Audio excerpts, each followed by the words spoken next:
Assalamualaikum warahmatullahi wabarakatuh. Pada kesempatan pagi hari ini, saya Rivaldi selaku moderator bersama dengan Diki Setiawan Nugraha, Zainab Lutfia, Julianti, dan Misbahul Munir yang akan menjelaskan materi mengenai COVID. Sebelum kami akan menyampaikan materi mengenai pengertian, prinsip, enable, dan lain sebagainya mengenai COVID, di sini saya selaku moderator akan memberikan sedikit pengantar. Sistem informasi ataupun teknologi informasi merupakan suatu perangkat yang digunakan untuk membantu tercapainya tujuan organisasi ataupun enterprise. Untuk mencapai kemanfaatan yang maksimal, maka diperlukan tata kelola teknologi informasi. Selain itu, diperlukan audit ataupun penilaian apakah penggunaan perangkat telah mendekati pencapaian tujuan organisasi ataupun belum.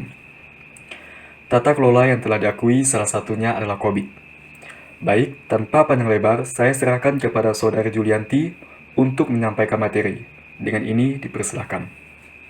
Perkenalkan, saya Julianti. Di sini saya akan menjelaskan tentang pengertian COVID, sejarah perkembangan COVID, fungsi COVID, serta tujuan COVID. COVID adalah singkatan dari Control Objectifies for Information and Related Technology. COVID merupakan tata kelola IT governance dan IT management yang dikeluarkan oleh ISACA atau Information System Audit and Control Association dan IT Governance Institute (ITGI) dari Amerika Serikat. COVID merupakan best practice kerangka kerja yang digunakan untuk mengelola IT di sebuah enterprise.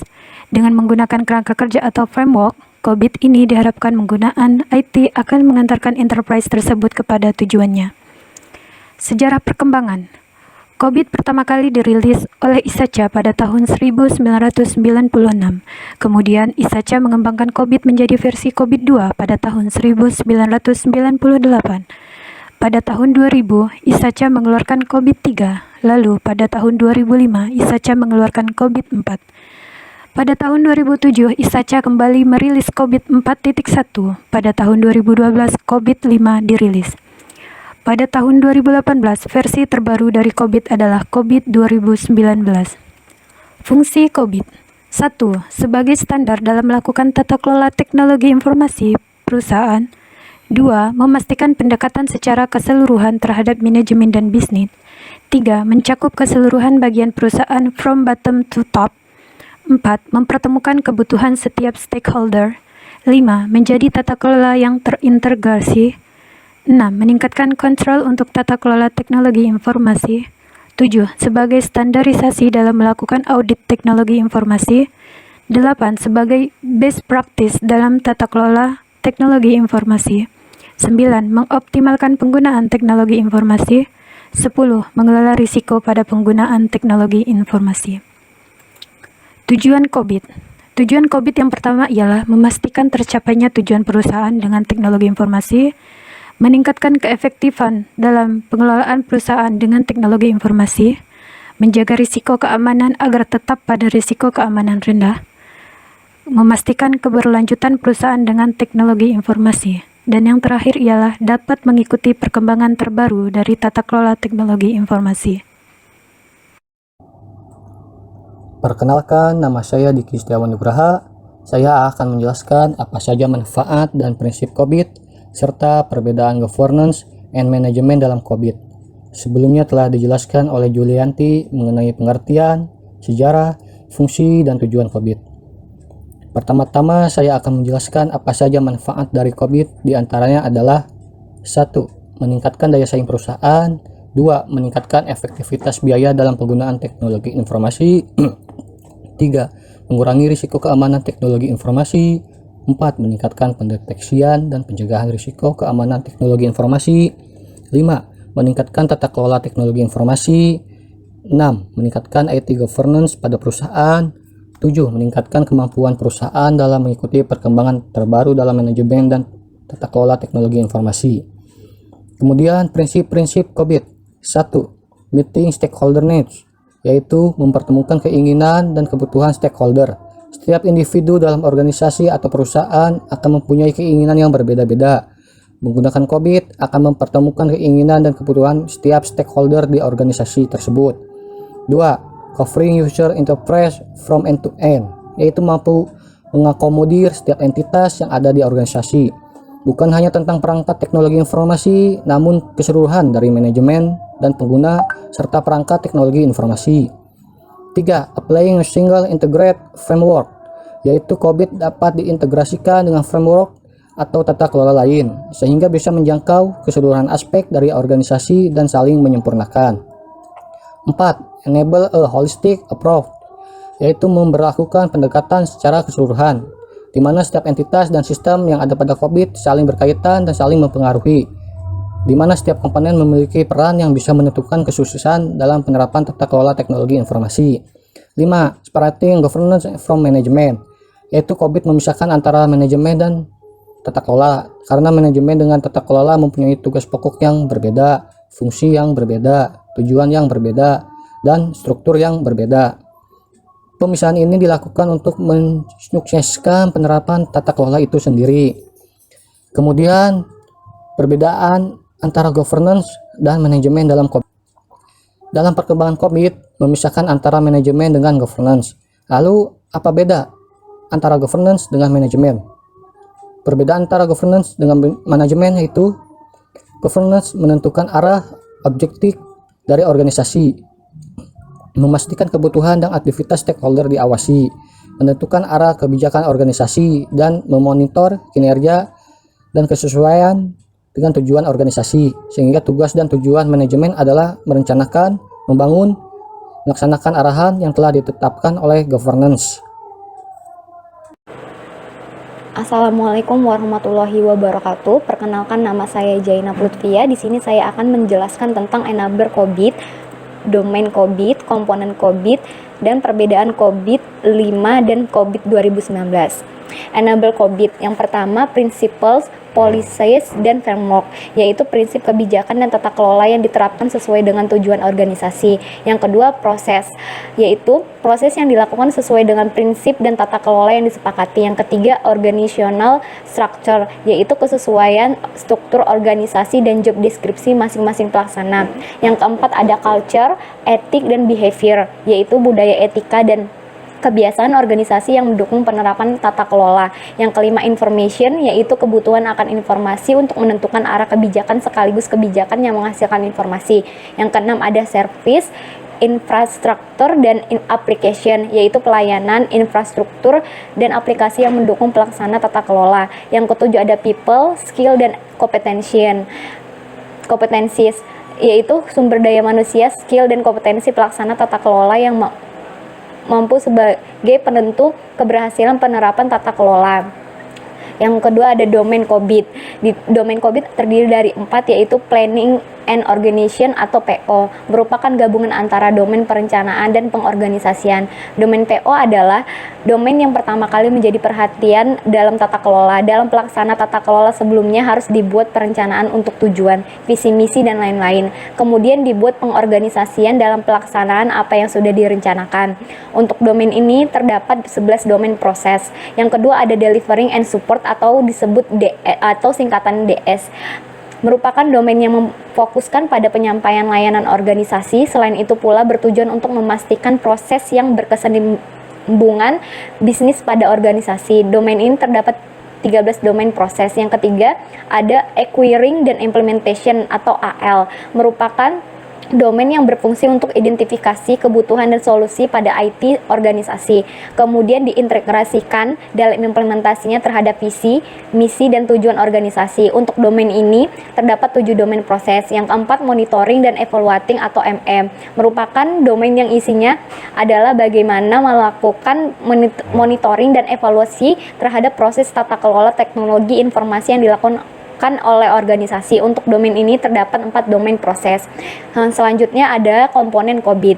Di komponen COBIT ini ada 5 bagian, yaitu yang pertama, framework, bertujuan untuk mengolah tujuan dari tata kelola dan menjadikan best practice dalam proses IT dan domain ketika menghubungkan dengan kebutuhan bisnis. Yang kedua, ada proses description sebagai model untuk referensi dan aktivitas yang menjadi bahasa umum untuk setiap individu di organisasi. Dan yang ketiga, ada control objectives, Komponen ini menyediakan list yang lengkap dengan mengenai kebutuhan yang telah ditetapkan oleh manajemen untuk keefektifan kontrol bisnis. Yang keempat ada maturity models, yang dimana komponen yang menilai kematangan dari setiap proses dan kapabilitas dalam mengisi GAP.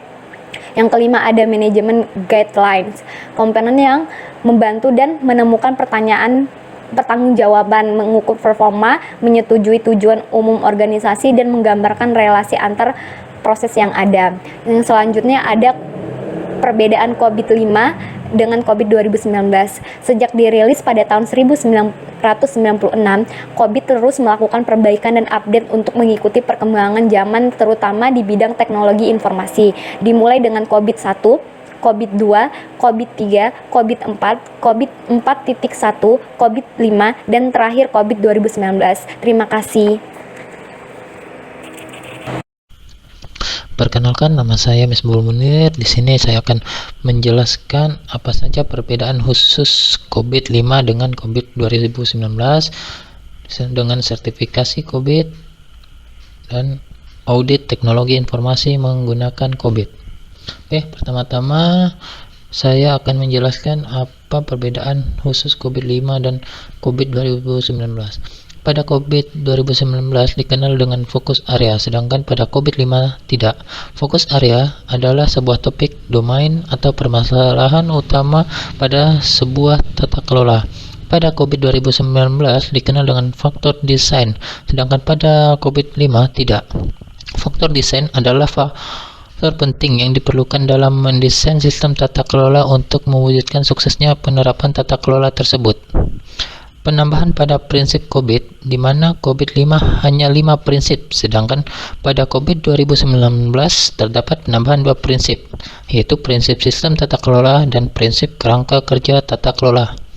Perubahan nama pada enabler di dalam COVID-5, jika pada COVID-5 dinamakan 7 enabler, sedangkan pada COVID 2019 dinamakan komponen COVID 2019.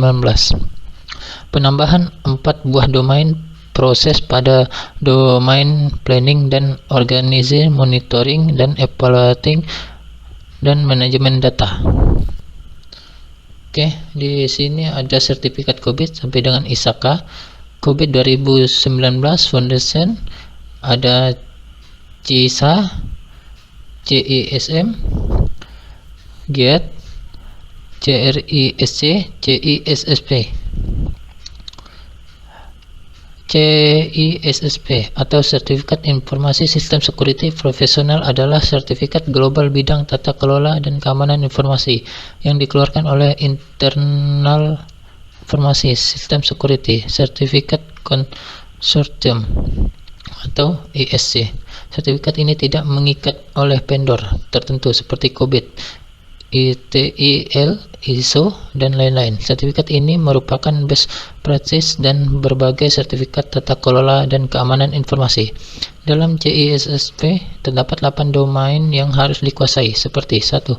Asset security, komunikasi and network security, identity and access management, security and risk management, security engineering, software development security, security assessment and testing, security operational. Adapun audit teknologi informasi menggunakan COVID untuk melihat sejauh mana proses yang telah dilakukan sesuai dengan tujuan organisasi. Audit untuk mengetahui kesesuaian antara proses dengan tujuan, mengetahui kesesuaian antara harapan dengan kenyataan, harapan berupa tujuan dan kenyataan berupa fakta di lapangan, melihat kesuksesan dari pelaksanaan tata kelola teknologi informasi. Baik, di sini saya Rivaldi akan menjelaskan mengenai kuesioner COVID, di mana pada slide kali ini terdapat sebuah contoh kuesioner yang dapat digunakan untuk melakukan audit dengan menggunakan COVID. Dan kuesioner ini merupakan contoh kuesioner COVID dengan domain monitoring and evaluation ataupun pengawasan dan evaluasi. Sebenarnya semua proses pada COVID itu memiliki atribut yang sama.